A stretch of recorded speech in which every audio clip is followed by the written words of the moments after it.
Hello everyone. Today, as I sit down to reflect on the International Day for Biological Diversity, I find myself thinking less like a speaker and more like an ordinary human being trying to understand my relationship with this planet. Sometimes we hear words like biodiversity, ecosystems, climate change, and conservation so often that they begin to sound distant, technical, almost abstract. But today, I want to think about biodiversity personally. I want to think about it as memory, as emotion, as responsibility, as life itself. So, when I think about nature, I remember childhood moments first.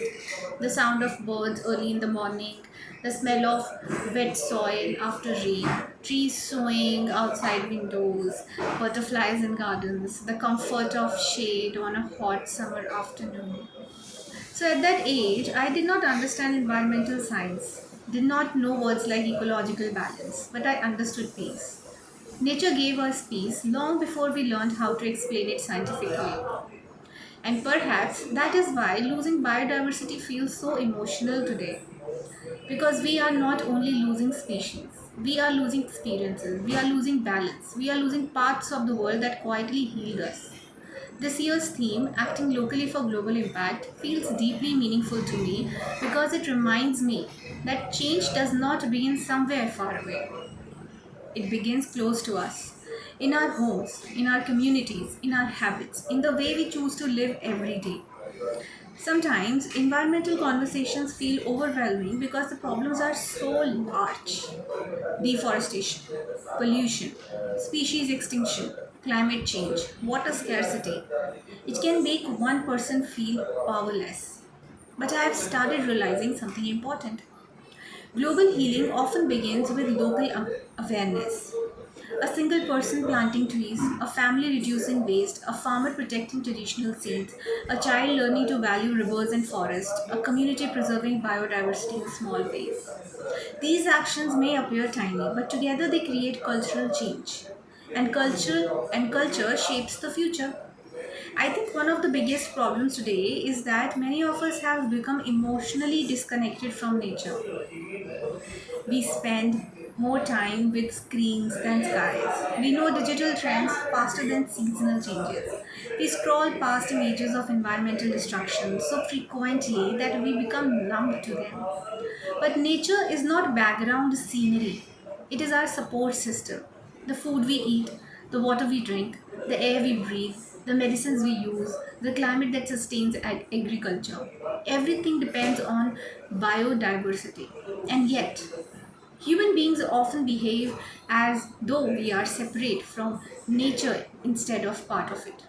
I have also realized that modern life teaches us speed, but nature teaches us rhythm.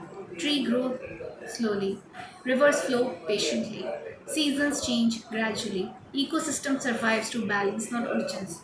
Perhaps humanity needs to learn from nature again, because somewhere between ambition and consumption, we forgot how to coexist gently with the earth.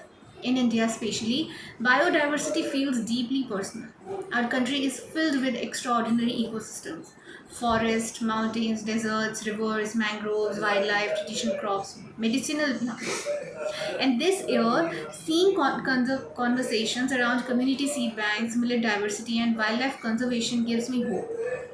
Because these are not just environmental efforts, they are acts of preservation, acts of memory, acts of respect toward future generations. When communities preserve traditional seeds, they are protecting food security and cultural identity together. When conservationists protect endangered species, they are protecting ecological balance. When people choose sustainable living, they are choosing responsibility over convenience. And perhaps that is what biodiversity truly asks from us: not perfection, but responsibility. Personally, I have started noticing how much calmer I feel around nature. If I talk about a quiet walk, then a quiet walk beneath trees, watching rain slowly fall, listening to birds in the early morning, seeing sunlight through leaves. These moments remind me that healing is deeply connected to the natural world. because nature restores something inside us emotionally too. And maybe that is why environmental destruction feels emotionally heavy even when we do not consciously realize it. Because the human spirit was never designed to live completely disconnected from living ecosystems. Today, many people are anxious, exhausted, emotionally overwhelmed. And perhaps one hidden reason is that we are living increasingly artificial lives. We rush constantly, consume endlessly, ignore stillness, ignore balance. But biodiversity teaches balance naturally. No ecosystem survives through greed alone. Everything in nature coexists through interdependence. And maybe humanity must relearn that lesson urgently. Another thought that stays with me today is this: future generations will inherit the consequences of our choices. The forests we protect or destroy, the rivers we clean or pollute, the species we save or lose forever. One day, children will ask what we did during this environmental crisis. And I hope we can say we tried, we cared, we acted before it was too late. Even small changes matter. You know why? Because using less plastic, supporting sustainable products, protecting local biodiversity, planting native trees, reducing waste, respecting wildlife, teaching awareness, all these actions may seem ordinary, but ordinary actions repeated by millions become transformation. And perhaps the most important thing we can do is rebuild emotional connection with nature. Not seeing Earth merely as a resource to consume, but as a living system that supports us every single day. So, today on the International Day for Biological Diversity, I do not only feel concern, I also feel gratitude. Gratitude for forests that still stand, for species that still survive, for communities protecting biodiversity quietly, for people choosing sustainability, for the possibility that humanity can still change course. Because hope still exists. And hope grows through awareness, compassion, and action. So today, I simply want to leave you with this thought. Protecting biodiversity is not only about saving nature, it is about protecting the future of human life, emotional well being, food security, climate stability, and the beauty of existence itself. We belong to this earth, and the earth belongs partly to our care now. May we choose wisely. I hope this message resonated with you. For more speeches like this, please like and share and subscribe. Thank you.